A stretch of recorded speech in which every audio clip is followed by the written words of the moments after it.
Have you ever felt left out on your freelancing journey just because you keep on applying to jobs on Upwork and find out that it's difficult for you to win at first?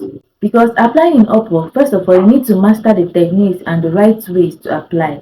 You need to follow some certain rules in order for you to make sure that you are not just applying for those with multitudes that are applying and not getting any results. You need to figure out strategic ways to make sure that your application reaches the right audience. And you're not just among the large number of freelancers that are applying daily on Upwork. I used to have the same problem because at a point I started depending on Upwork. I would write proposals, I would tell on my application. I would just keep on refreshing my profile and trying to update it and trying to upgrade my profile in order for it to stand out. And I did my best. I learned how to write cover letters and all that. But at a point, I asked myself this question: how will I keep on begging for clients or begging to be seen and spending a huge sum of money on freelance platforms? So that's when the shift happened because I started seeing myself as something more than that, not just somebody in a midst of crowds begging to be seen.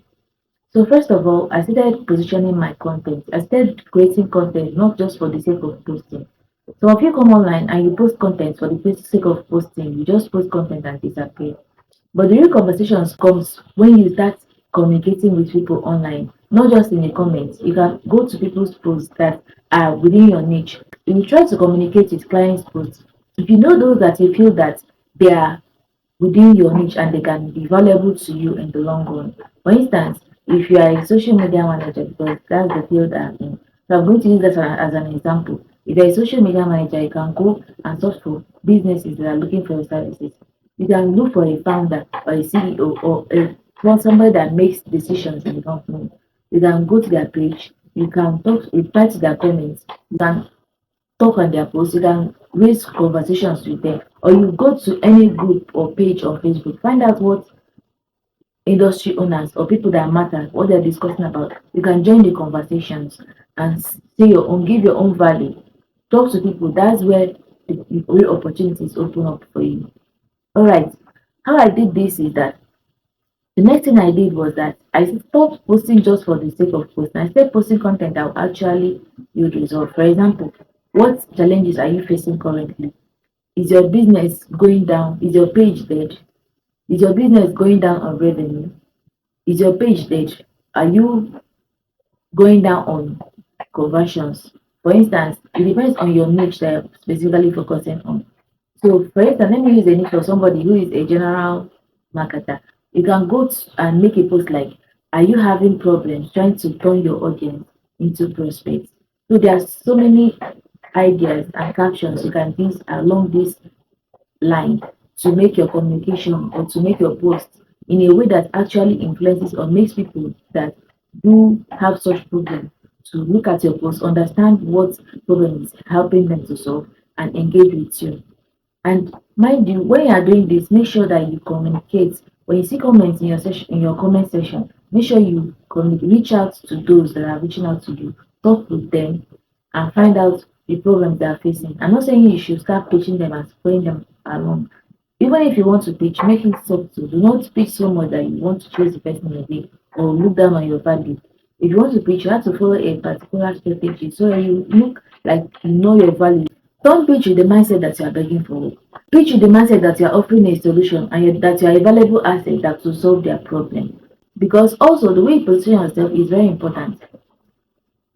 Decision makers and business owners do not want to employ somebody that is below them. They want to employ somebody that looks like at the same level as them or slightly above them.